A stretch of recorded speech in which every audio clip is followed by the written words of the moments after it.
Assalamualaikum warahmatullahi wabarakatuh. Perkenalkan, nama saya Lia Nur Fitri. Saya dari jurusan Tadris Matematika IAIN Syekh Nurjadi kelas 3A. Saya akan membuat sebuah simulasi video pembelajaran dengan materi Teorema Pitagoras. Teorema Pitagoras. Kompetensi dasarnya yaitu menggunakan Teorema Pitagoras untuk menentukan panjang sisi segitiga siku-siku. Memecahkan masalah pada bangun datar yang berkaitan dengan Teorema Pitagoras. Tujuan pembelajarannya yaitu peserta didik dapat menentukan panjang sisi segitiga siku-siku menggunakan Teorema Pitagoras. Pernahkah kalian memperhatikan para tukang kayu atau tukang bangunan? Dalam bekerja, mereka banyak memanfaatkan Teorema Pitagoras. Coba perhatikan kerangka sebuah rumah yang dibuat dari kayu. Pada kerangka rumah tersebut, sebagian besar rusuk tegak lurus terhadap rusuk yang lain. Sudut-sudut yang terbentuk pada rusuk yang saling tegak lurus tersebut merupakan sudut siku-siku.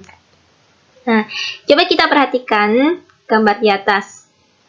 Nah, gambar ini menunjukkan persegi yang memiliki panjang sisi yang sama, yaitu A ditambah B, dan ini juga A ditambah B. Ya. Karena panjang sisinya sama, maka luas kedua persegi tersebut juga sama, sehingga daerah yang diarsir memiliki luas yang sama. Jadi, C kuadrat sama dengan A kuadrat ditambah B kuadrat. Kita perhatikan pada gambar yang di sebelahnya. Gambar yang di sebelah kanan itu dirangkai dari bangun-bangun persegi. Nah, luas persegi pada hipotenusa adalah A kuadrat. Ini adalah hipotenusa. Ingat, hipotenusa adalah sisi miring. Dan B kuadrat ditambah C kuadrat adalah jumlah luas persegi pada sisi siku-sikunya. Nah, jika kita perhatikan di sini, ini kan sisi miring. Nah, sisi miring di sini jumlahnya itu 25. Dan sisi-sisi yang lainnya itu 16 dan 9. Jika kita hitung kedua sisi ini, maka berjumlah 25. Nah, berarti jumlah dua sisi yang lain ini memiliki jumlah yang sama dengan yang sisi miring. Nah, teorema ini disebut Teorema Pitagoras karena teorema ini ditemukan oleh Pitagoras, seorang ahli matematika yang berasal dari Yunani yang hidup pada abad ke-6. Nah, dari teorema yang kita sudah buktikan, kita dapat menggunakan untuk menentukan sisi miring atau hipotenusa dari segitiga siku-siku. Nah, kita perhatikan gambar di sini. Ini adalah segitiga ABC dengan siku-siku di A.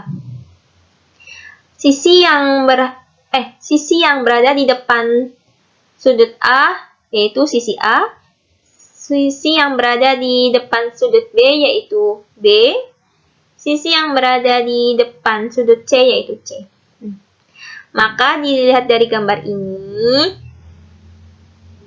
rumus Pitagorasnya yaitu BC kuadrat sama dengan AC kuadrat ditambah AB kuadrat, atau A kuadrat sama dengan B kuadrat ditambah C kuadrat.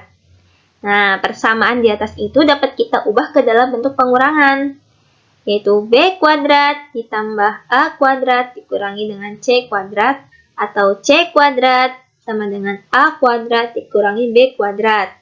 Nah, rumus ini yang pengurangan dapat digunakan jika yang diketahuinya itu sisi miringnya. Ya.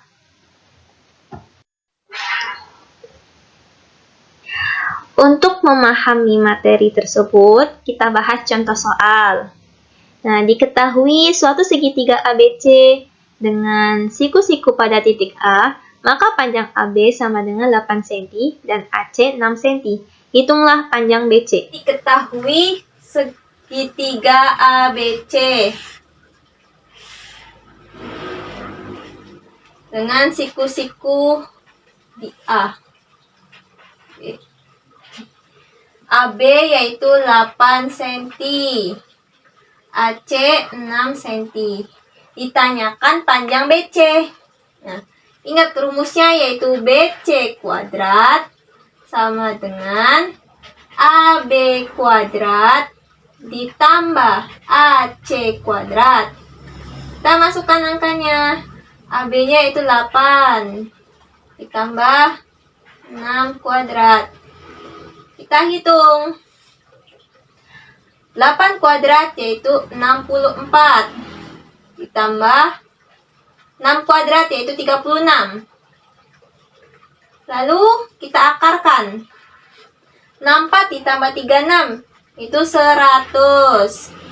Akar dari 100 yaitu 10. Nah, jadi panjang BC yaitu 10.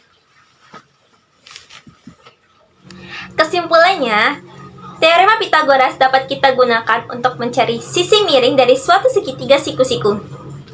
Rumusnya yaitu A kuadrat sama dengan B kuadrat ditambah C kuadrat. A kuadrat yaitu sisi miring dari suatu segitiga, yang kemudian sama dengan sisi depannya dikuadratkan ditambah sisi sampingnya dikuadratkan. Rumus ini dapat kita ubah menjadi pengurangan apabila yang diketahui yaitu sisi miring dan sisi depan atau sisi sampingnya. Baik, terima kasih yang sudah menonton. Semoga bermanfaat. Wassalamualaikum warahmatullahi wabarakatuh.